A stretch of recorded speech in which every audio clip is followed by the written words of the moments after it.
Denver 7 On Demand is brought to you by Ferguson and BAC Appliance Center, the best in bath, kitchen, and lighting for your home.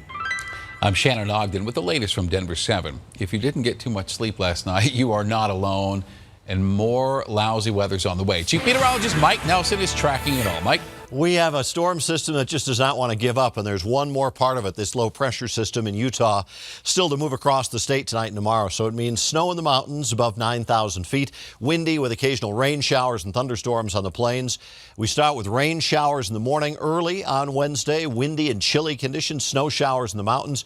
The good news is that's the last of it. With this low pressure system moving past us by Thursday, we're going to have much better weather. But it's going to be cold tonight. 38 in Denver, 40 Greeley, Akron, Sterling, Fort Collins, 24 up at Leadville, and then high temperatures only in the mid-50s. The normal highs are in the mid-70s this time of year. But good news, we bounce back after a showery, cool day Wednesday, partly cloudy, warmer Thursday, warmer Friday with sunshine, 75 on Friday, and then it'll be low to mid-80s Saturday through next Tuesday with just some widely scattered afternoon storm. Shannon? Thank you, Mike. Tonight, Broomfield is expected to put all oil and gas development on pause. A second and final vote should happen really any minute now. The first passed unanimously 2 weeks ago. The move puts all new permits on hold for 6 months. The hope is that it'll give the new version of the state's Oil and Gas Commission enough time to write new rules and for Broomfield to decide just what's in its best interest going forward. And right now, Aurora is asking for the public to weigh in on 2 oil and gas deals. The more notable of the 2 is with ConocoPhillips. If an agreement's reached, 45 sites would see some drilling, 8 within a quarter mile of homes, 2 within 400 feet. If you'd like to weigh in on this, send the city an email. A Cherry Creek school bus driver is on leave after allegedly trying to have sex with someone he thought was a 14-year-old girl. That girl turned out to be a Lakewood cop who posed as this high school student and messaged online with that suspect, Chris Dowdy. Documents obtained by Denver 7 show the 2 talked regularly and graphically, and that Dowdy admitted to his actions. He's worked with the district since 2017 and is currently on leave. Well, Douglas County is divided on how to approach school safety there. A one-time payment of $10 million seems to be a go. A yearly fund for school resource officers, well, that's the sticking point. County commissioners want to act now, but the school district is asking for the process just to slow down a little bit. The $10 million is a guarantee. Now, what's not is the additional $3 million the county is offering each year to more than double the number of school resource officers. The county is only willing to spend that money if the school district matches it for a total of $6 million annually.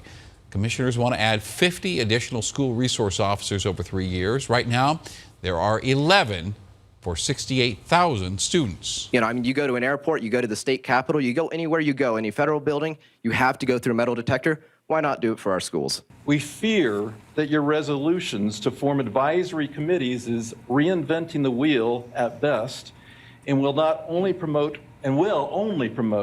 randomness of solutions. The fact is, we are only seeing an increase in school shootings.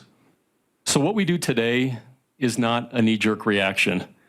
20 years to implement a solution is not knee-jerk. Most of you are telling me it is long overdue. Big story. We're going to have a lot more on that for you on Denver 7 News at 10. Tonight, we know the little girl murdered last week in her Southwest Denver home was only 11. Christine McDaniels was shot and killed along with her parents, Joseph and Althea, Thursday night. Police say the man who did it knew the family very well, and that man is currently being held without bond. Well, every bar has a story, and the Buffalo Rose in Golden has 160 years worth of them. It's an important part of our Colorado's history, and as Denver 7's Liz Gilardi shows us, it's hoping to serve customers well into the next century. Started off as a butcher shop and later became a barber shop for like 150 years, but now it's the main entrance to the new Buffalo Rose restaurants. What was supposed to be a year-long renovation project turned into 18 months. On the development, we did as much as we could to retain the original character, including keeping most of the structural and architectural features as much as we possibly could. You can see H.H. Gray, he was the proprietor here. Because when you're working with history, owner Chris Cohn wanted to make sure he got it right. Most of the buildings on the site are pre-statehood. And not a lot of people in Colorado know that Golden was the original territorial capital before becoming a state. Cone believes it's one of the oldest commercial buildings in the county, if not the state, but there's debate over its past. I think there's an argument with who was exactly the first saloon in the state. I think, needless to say, it was one of the very first. This project is really about blending old and new, but during the renovation, there were some surprises, and the contractor wanted to incorporate those details. These plaques around the restaurant tell stories of items found and repurposed. All of this brick is non-cosmetic brick. It's structural brick that was made here in Golden. And when we uncovered the walls, the brick was there, and we retained it and made it a feature of this room. There's also modern touches like a retractable roof and a brand new kitchen. After months of construction, the Buffalo Rose is open again, a tribute to our Colorado. I really think these buildings deserved, is the word, to be revitalized. And to see it now is gratifying to me. And a glimpse into decades worth of history. Liz Gilardi, Denver 7. And this has been your Denver 7 On Demand update. Thank you for watching. We'll have another one for you later tonight. And download the Denver 7 app for breaking news and alerts. I'm Shannon Ogden.